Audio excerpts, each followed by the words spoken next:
Well, hello. We've been talking about the fact that all great leaders eat worms. And what we meant by that is number one, they set themselves up to win. Number two, they optimize their schedule. Number three, they rally all their resources. Number four, what they do is they manage their moments. So today, we're going to spend some time talking about the 86,400 seconds that everybody gets. Every single person across the planet gets 86,400 seconds. But why is it that some leaders seem to do better with their 86,400 seconds than others? It's because they've learned the 7 optimizing steps. So let's talk about those. Optimizing step number 1. We must decide who we are, what we want, and where we want to go. Now, I think the first step to be able to do that is simple. It's really simple, yet difficult. We must learn how to trust ourselves. Yes, trust ourselves. For instance, we must stop lying to ourselves and just be honest with ourselves. And those things that we tell ourselves, we do. Those things that we say we will not do, we don't do. For instance, just simply let our yes be yes and our no, no. Let me give you a practical example. Tomorrow morning, my alarm will go off at 5:30. 5:30 in the morning. I know what you're thinking. That's early. But if I'm going to tell the truth to myself, I got to get up at 5:30, whatever my alarm, instead of hitting the snooze and going back to sleep. I got to begin to be honest. Across the board, I've got to do that. Optimizing step number 2. What I've got to do is to begin to do something now. Most of us just put it off. We put it off all the time. We're going to wait till here. We're going to wait till there.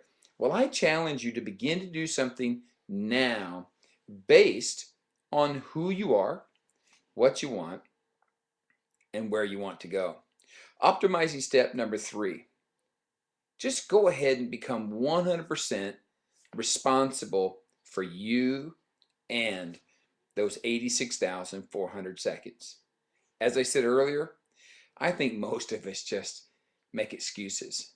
We blame things on circumstances. We blame things on our past. We blame. Become responsible. Optimizing step number 4. Begin now to learn from your disappointments, your mistakes, and your hurts. They really are the best teachers and trainers and professors that you can have as long as you accept them and see them that way. They will teach you great things.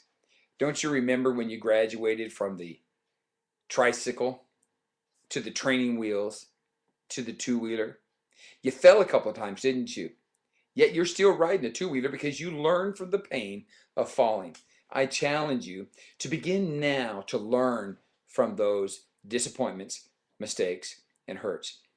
Optimizing step number 5. All the great leaders that I know make lists, and they make those lists based on who they are, what they want, and where they want to go. Now, after you do step number 5, then you got to move to number 6, which is take that list, whittle it down to 5 to 7 things a day. Let me give you an illustration. If you had to eat 5 worms a day, and you had a big one, a smaller one, and a smaller one, and a smaller one, and a smaller one, which one would you eat first? I'll tell you what most of us do. We'd pick up that little guy, and we'd try to eat it. We'd go through all kinds of things in our minds, and then we'd put off the big guy. But I challenge you to think about this. If you just pick up that big guy and you just eat him, you'll have the energy and the power to eat the rest of the 4. Same thing goes with our schedules. We make this list, we whittle it down to 5 to 7 things a day, and we start in the morning with the biggest thing, that one thing that we want to avoid. And when we get it done, all sorts of energy, all sorts of things that we can do. Now, Optimizing step number 6. Take that list and prioritize that list, that 5 to 7 items, based on optimizing step number 1 and purpose in your heart that you're only going to do those things one time. How it is that we have time to do it right and to excellence the second and the third time. If we have time to do it the second and the third time, why don't we just now choose to do it the first time correct? Things will be a whole lot better when we do that. Optimizing step number 7. Prioritize our schedule based on the F words. What are you thinking? Here's what I'm thinking when I say the F words. Our family, our finances, our friends, and yes, indeed, our foes.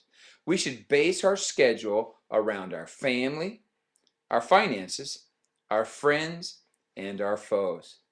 Hey, this is Matt, and I'm your friend. You can reach me at matt@onthemoveforward.com, or you can look at the website onthemoveforward.com. Hey, I look forward to seeing you next time. I'll see you later. Bye-bye.